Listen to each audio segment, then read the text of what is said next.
The Turrican series has always been quite a beloved franchise in terms of Amiga fans.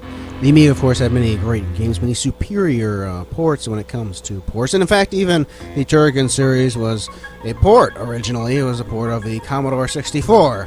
Both of the first two Turricans were created on the Commodore 64. And even this third one was actually created on the Mega Drive first, before it was actually ported to the Amiga.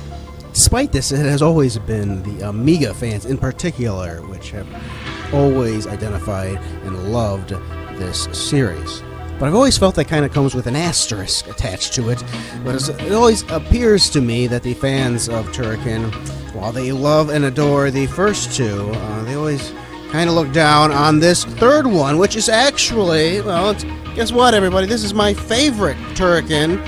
And I had the original Turrican as a kid. This is my favorite Turrican. I adore this game in particular, and I kind of never really liked the first two. I had the first one as a kid, and I never really understood why everybody adored Turrican so much. But guess what? My newfound love for the third Turrican actually kind of makes me want to go back to play those first two and to, give them a proper shot. Because as a kid, maybe it was just too hard for me as a kid, and maybe that's the whole reason. I don't know, but we'll save that for another time. In the meantime, this is Turrican 3, and I was actually kind of inspired to do this video. I was watching a recent MsMadLemon video, and she really, really loves this the music that was in this kind of like fan port of Turrican 3 for the Commodore 64. I'm going to let her take over for a second and explain it to you. There's going to be a huge emphasis on music and audio today, and that is because there's music from the Commodore 64 version of Turrican 3 which has managed to wedge itself into my skull.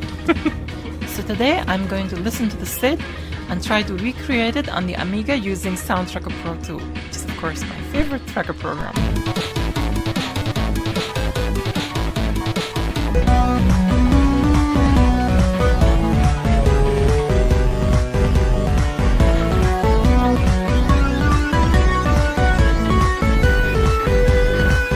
I'm going to take things back over here, and I'm just going to say her passion for the things that she covers, it's so infectious.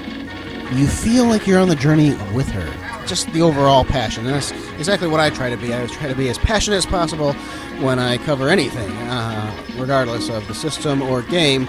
I try to show my passion, and that's what she does, and that's why I definitely recommend, if you don't know about MsMadLemon already, definitely you should check her out. And it says a lot when somebody, one of the main reasons I love Turrican 3 on the Amiga is actually, it's the music. I adore the Amiga music for this game, and it says quite a lot when someone who loves that music, can just see her love for this Commodore 64 music and just, fall in love with the way, she wants to recreate that using the Amiga sound. Now, one of the biggest changes of Turrican 3 compared to the original two is this feature in the grappling hook. And it's very Bionic Commando in its style, and I love Bionic Commando. There's one thing about Bionic Commando, though, that's very different from Turrican 3, and that's Bionic Commando is on the NES, and the NES features a controller with, more than one button. Now, Turrican 3 actually does support multiple buttons, and let's look at the manual for a second here. You can select between joystick and joypad modes. Joystick, if you're using a 2-button joystick, you can activate the Smart Bomb with the second fire button. Joypad, if you are using a Mega Drive compatible joypad, you can jump with the second button. Press down and jump to activate the Smart Bomb. And that's all fine and dandy and everything, but you know what? I would actually rather have that second button. You know what I'd rather have that used for? The grappling hook. The grappling hook is utterly terrible to deal with when you're dealing with just one button, which is what I'm dealing with. And in fact, on the Amiga, no matter what kind of joystick or, in fact, joypad that you use, it's funny that it actually says that it supports the Mega Drive controller. I don't think I've ever actually seen that mentioned in any official documents regarding the Amiga, but there it is, right there. There's still people to this day that wonder, can I use a Sega Genesis or Mega Drive controller on the Amiga? Well, yes, you can. Just plug it in and find out, people. Yes, you can. You definitely can. And there it is in official writing. You can use the Sega Genesis controller. I have used my Sega Genesis controller on the Amiga in the past. I haven't used it for quite a while, though. I've been sticking with my good old Wico joystick for quite a while now, and this is all. It might look like it's rapid fire. No, that's just how fast I shoot things with my Wico joystick. I got that lightning fast reflexes there. It just feels right with the Amiga to have that one-button joystick. There's only a couple games that actually support multiple buttons on the Amiga, and all the Turricans have been one of the few that have supported multiple buttons, but still, it's like I've never really cared about the jump physic being the up button. That thing, I've been used to that since I was a child with the Amiga. I am used to using the up button in order to jump. Why? Of all buttons, okay, yeah, you can use the gamepad if you want to, and you can use your extra button to jump. Well, I don't care. I can use the up button to jump. That's no big deal. The grappling hook, it really needs to be an extra button, because you gotta press in that button, you gotta hold in that button, and then you gotta wind the joystick around. It's a pain in the ass. Let's look at the manual. Let's see what the manual has to say about the grappling hook, shall we? Well, the manual calls it a plasma rope. Press the fire button and keep it pressed. Turrican can now aim with his arm. Push the joystick to the left, rotate the arm to the left. Push the joystick to the right to rotate the arm right. Release the fire button and the plasma rope will shoot off. If there is any wall or ceiling, the rope will attach to it. While hanging on the rope, push the joystick in the direction you want Turrican to swing. Push the joystick down to lengthen the rope. Push the joystick up to shorten it. To release the rope, press the fire buttons until the rope starts to flash. Now press the joystick button up. While the rope is flashing, the rope will be released and Turrican jumps up. The rope bit is a bit tricky in the beginning, but with practice, you'll be able to do astonishing things with it. Try to reach almost impossible places with it. Now, far be it from me to ever care about you people enough to actually mention controls, because I feel, for the most part, you guys should just look it up for yourselves. But this is an essential thing. If you can't do this, well, you can't play the game. There are jumps you can't make without this hook.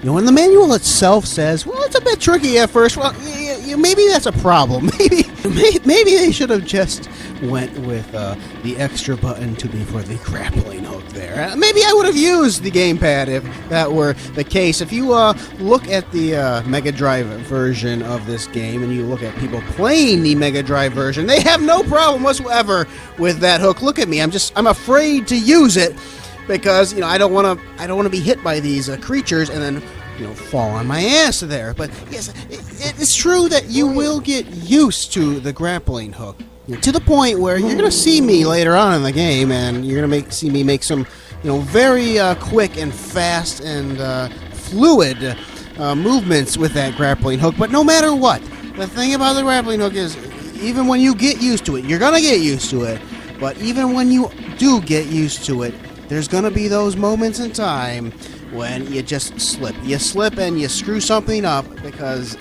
it was just never the greatest controls to begin with. But I do enjoy this mechanic, the Bionic Commando type of mechanic. I really enjoy that for this game. I believe the weapon itself is replacing that, that super weapon lightning kind of thing that was in the original 2, which I never really quite used that very often. As well as that, when Turrican goes into that like Sonic the Hedgehog type of ball.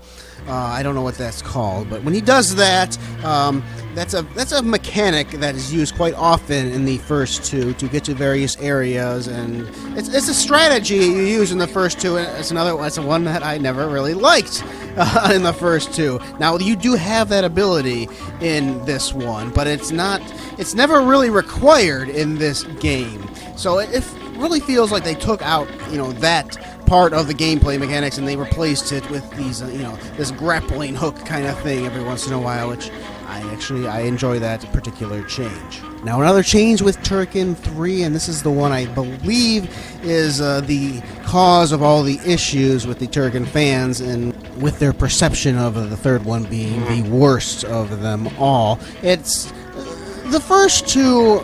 The game is really a non-linear type of side-scroller, as much as a side-scroller can be non-linear. That is what the first two are. When you compare that with this third one here, it's linear. You pretty much, for the most part, you're going left to right, just like any traditional side scroller. It definitely varies that from time to time. You can go up and down, and you can definitely, have to, weave your way. You go right, you go left. There are definitely those things, and there are paths that you can take. You can take different paths in Turrican. But when it comes to these side paths in Turrican 3, it's really like you go off to the side in this one, and you'll find like an extra life or two. In the first two, it's like that is your job. You really gotta really explore all the levels. If you even want to find the exit, it's a painstaking experience. Which is probably why I really didn't like the first one as a kid. Now I do like non-linear type of side scrollers. Like I always believe, the Sonic the Hedgehog series that has always been very non-linear in terms of side scrollers. But the thing about Sonic the Hedgehog is, everybody perceives Sonic the Hedgehog as it's all about being fast. Go as fast as you can from left to right. That's never how I've perceived it.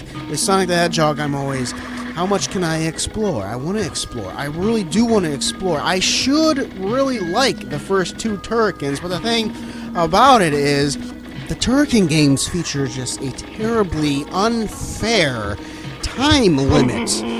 This is why, like, Sonic the Hedgehog, for every single stage, you get 10 minutes. That's your time limit. That's more than enough time to explore as much as you want to get all those little secrets that you want. With Turrican, the first two, it's not even about the secrets. If you want to find the exit for the first two games, you gotta run out of time over and over and over again. Like, it's impossible. And it's not just for the first stage. It's for the first three stages of every world. That is part of the time limit. So it starts at 999, and it just keeps ticking down throughout the first three stages. It never lets up. I believe that is the main reason for why I didn't like the original game as a kid. It's just the time limit was just so unfair. It did not give me the amount of time that was needed in order to find these secrets. It feels very much like the designer, how much can I get within the level? How much, time left? It's like he designed it for himself, so he can find all the secrets himself. But he designed it. He knows where all the secrets are, and then he just barely squeeze by, and that is the case in all the Turricans. Once you understand where everything is, you can go and get those secrets, and you can get to the end of the level, and you won't run out of time, but you have to know everything at first. That is really my big issue with the first two games. With the third game, that's still an issue a little bit, but I really only faced that issue when it came to the first world in this video playthrough. That was the first time that I actually completed the first world without running out of time. I always ran out of time before that. I only beat the game, I think, once or twice before I decided, I wanted to do the review. That's how I always want to do things, so you can have that, perspective of somebody that is, first looking into it. I don't want to master a game unless I've already mastered it long ago and I just know everything about it. And in that case, I won't even play it. I won't play it. The video review that you get for a game that I've already mastered, you will see me playing it for the very first time in years. That is how I approach the games I've already mastered. I want you guys to be able to see the mistakes and then see the triumph.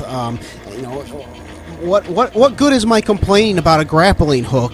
In terms of newer players, which that is going to be an issue for anybody that is coming to this game, is the grappling hook. But what good is it if I've already mastered it completely and I don't have any hiccups whatsoever? So no, I beat the game once just so I knew I could beat it, and then I played it, and I waited a couple days, and that is when I started recording, so I could still have a little bit of issues here.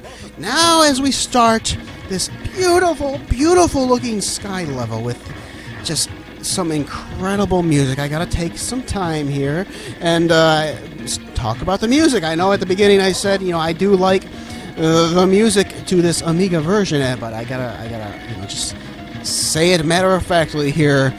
This is some glorious, glorious music. I actually recorded the entire soundtrack from my Amiga itself. If you check out the written review, shot97retro.blogspot.com. You check out that review. You will have a link to the actual MP3 that I recorded directly from my Amiga. You will get this glorious... it's great. It's almost 30 minutes long. That's how much, and every single stage has a variation. The first, every world has, it's sort of similar, every single world. But every single stage, it kind of alters it a little bit here and there. This is one of my favorite. It's not my favorite by any means, but it's up there in terms of just fantastic Amiga music, and even the first two definitely are fantastic too. That's one thing about Turrican with the Amiga versions, I have to say. When you compare it to the original Mega Drive version, which does feature the same overall tunes, no, it just don't cut it. It just don't cut it. That FM on the Genesis, it just don't cut it compared to the Amiga. This is utterly fantastic music, as well as the graphics too. Now you look at that wonderful sky moving in the background. Now I did not really check out the Mega Drive version at all until after I had recorded all of this footage. I wanted my impressions on the sound and the graphics to be, like this was the original, like I'd never seen it on any other system before. I wanted that to be my impression going in, and with that impression, I have to say, I adored, this is one of the best looking games in terms of side-scrollers on the Amiga. It's beautiful. It's a beautiful game in terms of the graphics. Now, once I did look at the original Mega Drive version, there are differences, a tiny bit. There's a tiny bit of, little bit of dithering going on with the Amiga, not much though. But there are a lot of... the Genesis definitely does have more in terms of the graphics department, in terms of the backgrounds. There are certain areas with a lot of missing backgrounds on the Amiga version. Now, not every stage. Now you see in the backgrounds we have the cityscape. No, this one is definitely all there. So it's not a technical limitation of the Amiga by any means. I believe it's a disc thing. I believe this was only on one disc. Again, storage has so much to do with graphics.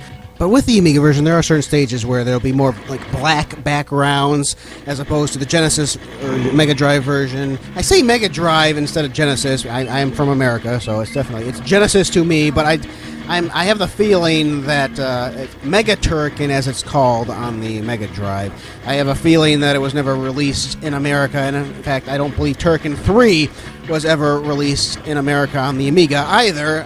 The first two I do believe were. Definitely the first one was released in America. I think the second one was as well. But I don't think this third one was ever released in America. That's why I'm calling it the Mega Drive, because I have a feeling that it never got released stateside. But when I was watching a long play of the Mega Drive version, there are definitely missing backgrounds, but sometimes I kind of enjoy the choices that they've made for the Amiga version. Now, for example, for the swimming levels in the Genesis version. Now, the very first swimming level in the Amiga version, it has the background, and the Genesis or Mega Drive retains that background for the other stages. But for the Amiga, when you're going deeper into the ocean for the second level and such, when you're going deeper, it just has that color palette change, It just cycles through and goes deeper and deeper into the palette, which is something, graphically speaking, that the Genesis cannot do. That is something that the Amiga is great at. Maybe it's a bit overused on the Amiga sometimes, but that is a capability of the Amiga to cycle through those colors, and it has a huge palette. Now, the Genesis can have 64 colors on screen at one time. So can the Amiga, but in practice, it's usually 32 colors on the Amiga. So the Genesis has more colors on screen at any given time, usually compared to the Amiga, but the Genesis only has a palette of 512 colors, I believe, while the Amiga has a palette of 4,096. So in that swimming level, when it cycles through those colors, graphically speaking, it is a beautiful thing to behold, and that is something that the Genesis could not do. So I got a feeling like the Amiga does not have all of the graphics in terms of the backgrounds, but I'm okay with that. I really enjoy the Amiga look. Also, there are some animations which aren't there in terms of the cutscene, the beginning cutscene and stuff. Again, it's just stuff that it doesn't really matter. It doesn't detract from anything. But of course, the thing that usually lets down any Mega Drive / Genesis version of anything is the music and the sound, and that is where, well, that's where the Amiga version it utterly shines. Graphically, it's beautiful on the Amiga. It deserves it is beautiful. You know, you need to look at every single game as an individual and forget the other versions. Is it beautiful on the system? And this game is beautiful on the system. But in terms of the music and the sound too, it's both. It's both the music and the sound effects. They are just utterly breathtaking on the Amiga, and they're nothing good at all. They're not bad on the Genesis, but it's not the best quality Genesis stuff you're ever going to hear either.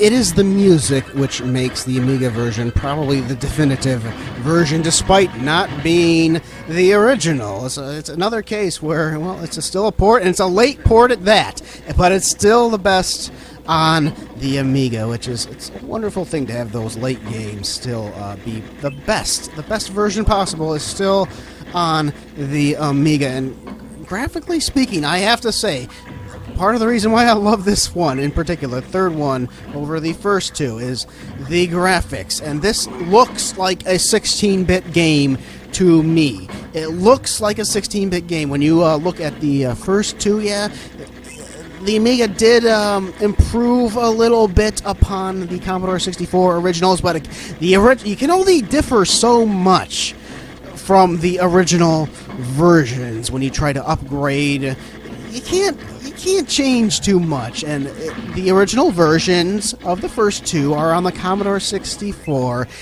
And yeah, for the Commodore 64, they are amazing in terms of the graphics. But for the Amiga, they are not amazing. You look at some of the stuff that the Amiga did later on in its life, when it was, getting ports from, 16-bit consoles and such, and you're like, God, the Amiga could have done this in the 80s. This was possible to do in the 80s. If only these games would have been, created on the Amiga itself, instead of being ported from DOS or the Commodore 64. If only they would have gotten a better treatment. But of course, that is the what if game. I would like to, while we are on this particular level, this H.R. Geiger alien-inspired level, I wouldn't even say inspired. To me, it's actually ripping. I do believe the Turrican games do rip off several licenses. Rather than being inspired by them, I do believe they are outright ripping them off. There's some Terminator ripoff, and there's definitely some Alien ripoff going on here. And this is my least favorite of the levels. It's even worse on the Genesis. The Genesis does like this Mode 7 kind of crap. Now, I don't like Mode 7 on the Super Nintendo, let alone when the Genesis tries to do the Mode 7 stuff. Let us use this opportunity to look at the manual in terms of the story. Now, we did get a little bit of story at the beginning of the game, and it's a little laughable, the story in this game. I commend them for trying to do a story, but it's definitely, you can tell that these guys, they're not English. Definitely some English going on with some of that intro story. But here's the story so far. You are on a United Planets Freedom Forces mission, and suddenly you see your worst nightmares come true again. Years ago, you were the only survivor of the starship Avalon 1, when the evil machine took your comrades in an attempt to take over the galaxy. All those years ago, you sought revenge and finally destroyed your enemy. Nobody expected a return of the dark forces, but old memories come flooding back. when you hear the last message of a beautiful girl. Desperately, she cries for help as her planet is taken over by the soldiers of the machine. Once again, as Bren McGuire, you are the leader of the Freedom Forces in a crucial mission to destroy the grasp of evil for eternity. The Freedom Forces fighters use the newest weapon technology available, the Turrican assault suits. Equipped with multiple weapon capabilities and the mighty plasma rope to reach even deeply hidden areas, the Turrican assault suit gives one man the abilities of a whole army. You have to find your way through 15 increasingly bigger levels. First to the biomech laboratories of the machine, and later the deep dungeons of the alien queen, until you're able to confront your arch enemy. Don't hesitate to use all powers given to you. The challenge awaits. As for this particular level here, it's a bit of a Battletoads-esque kind of feel for me. As a kid, I was well familiar with the Battletoads turbo tunnels. Definitely, they haunted my dreams. I even have a picture of me as a kid playing that particular section. This definitely reminded me of the turbo tunnels in that I got several game overs trying to get the timing down for these jumps, which was awful. I will say though that once I finally did get it going, it was sort of easier. It's still hard because when I went back to this to do my pictures and then again to do the music, I still got a couple game overs trying to rememorize the timing for this. The timing is hard. It's not as hard as Battletoads, but it's definitely it's hard to definitely get it at first. But then you will remember it, and then you will get better at it. Let's talk about the bosses, shall we? This game features just a plethora of different mini-bosses for each level, and you will face a main boss at certain points as well. They're very welcoming challenges in terms of this side-scroller. The thing about side-scrollers is they've got to be different. It was always a huge market in terms of the consoles, and for the most part, I never really felt they translated that well when it came to computers, which is why you don't see me covering too many platformers on computers. In America, they were not a very big thing in the computer market. In Europe, it was a very different thing, and platformers, they didn't gravitate as much as Americans did to the consoles. They bought their consoles too, and people love to say how popular the Amiga was, or how popular any computer over there might have been. But even the NES, it sold way more than any computer did in Europe. I've always said that if your favorite genre of games are platformers, you really made the wrong choice when it came to computers.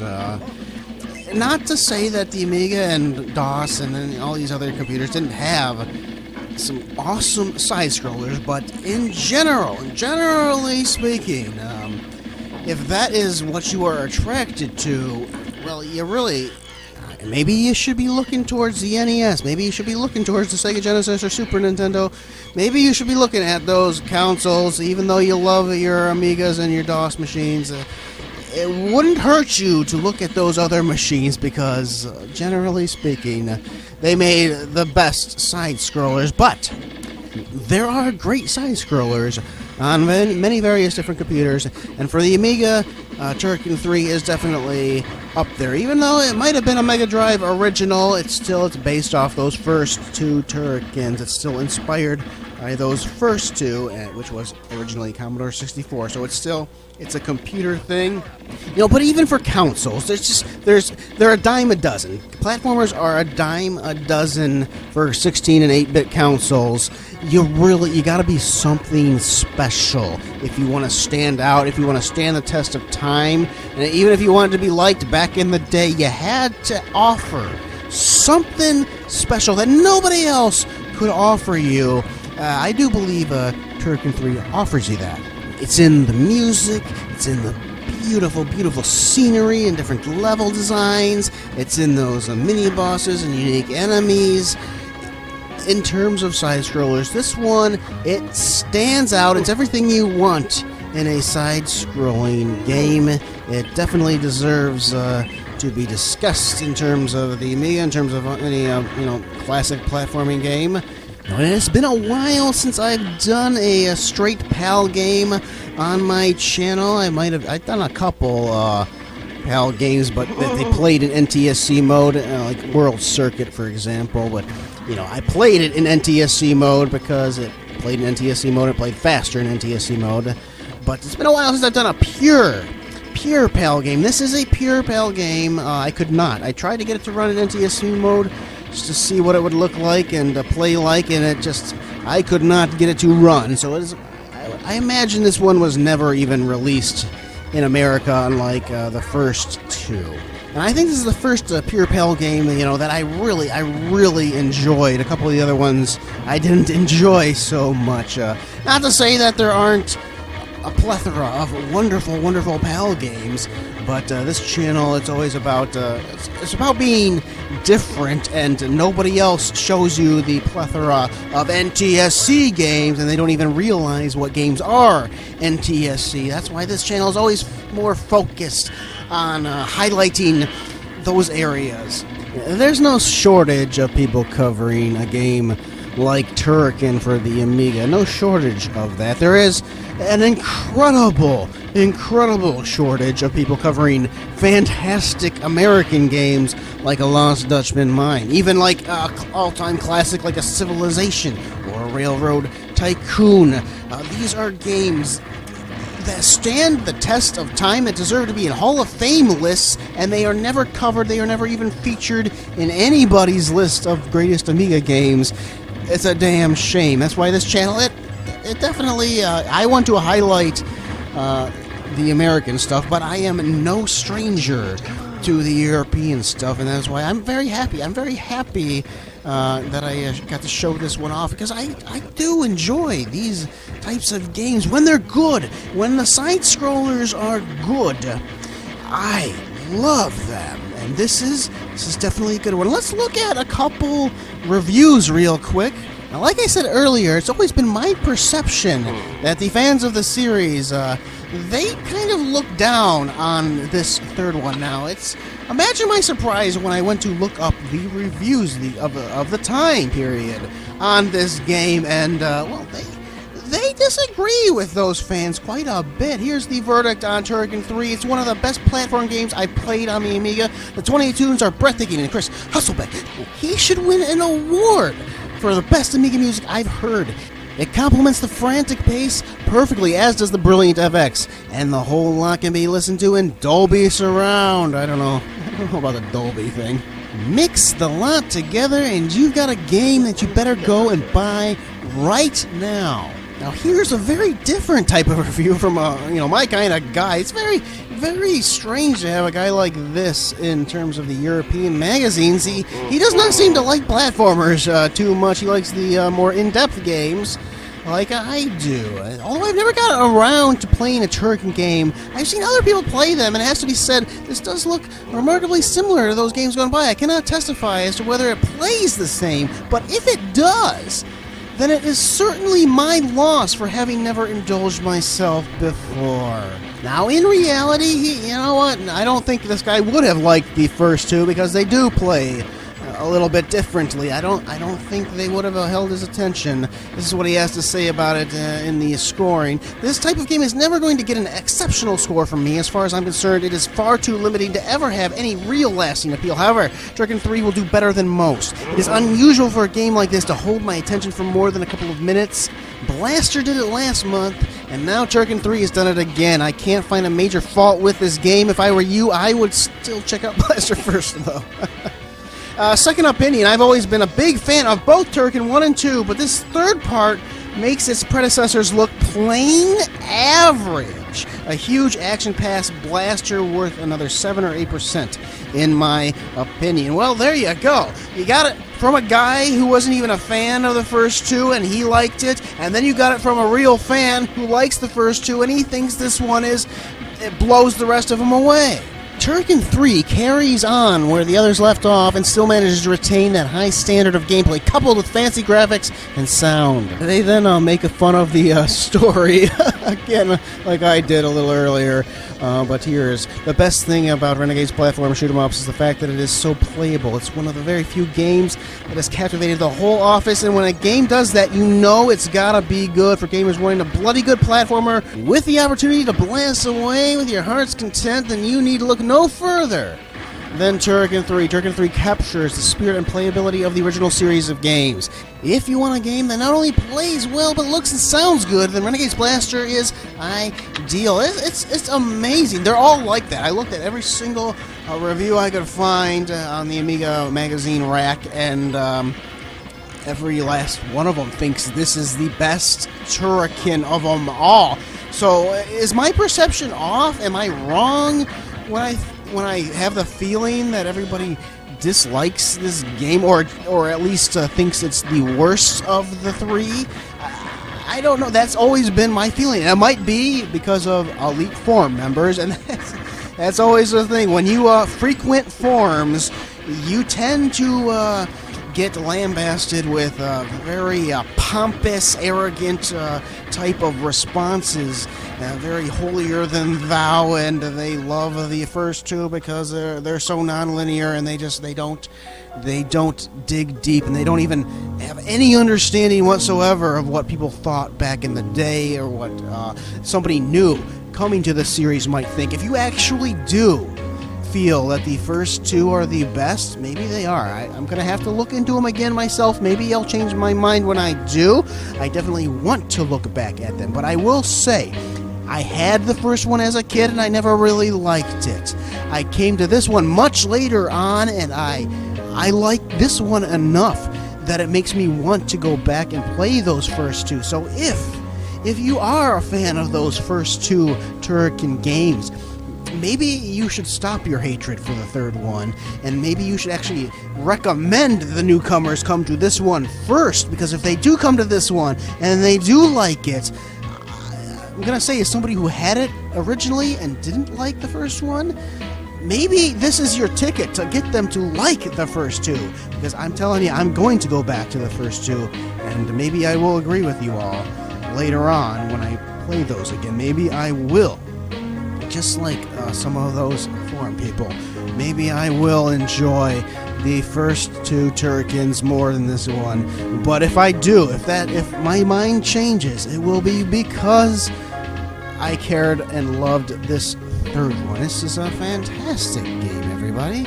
So, final thoughts on Turrican 3. I think it's a must-play for any platforming fan, and for any Amiga fan. I think you'll get an incredible amount of enjoyment out of this. And if you never were a fan of the first two originally, I definitely think you should play this one.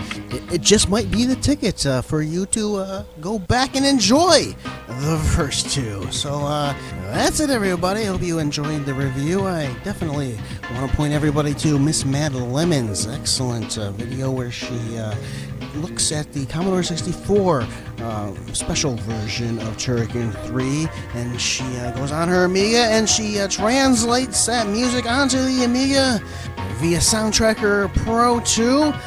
Definitely excellent video. You should all check it out if you haven't already.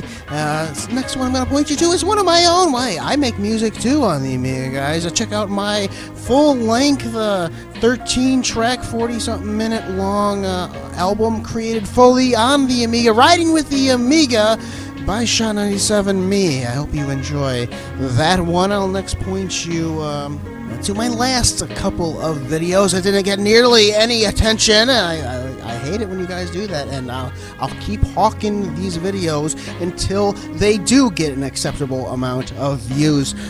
Firstly, in terms of artistic, since we're doing music, let's do some more artistic stuff. Let's go towards the 35mm photography, black and white 35mm photography. I did that at a wedding. Beautiful stuff, I have to say.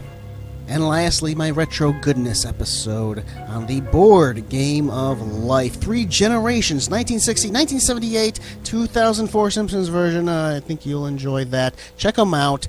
Goodbye, everybody.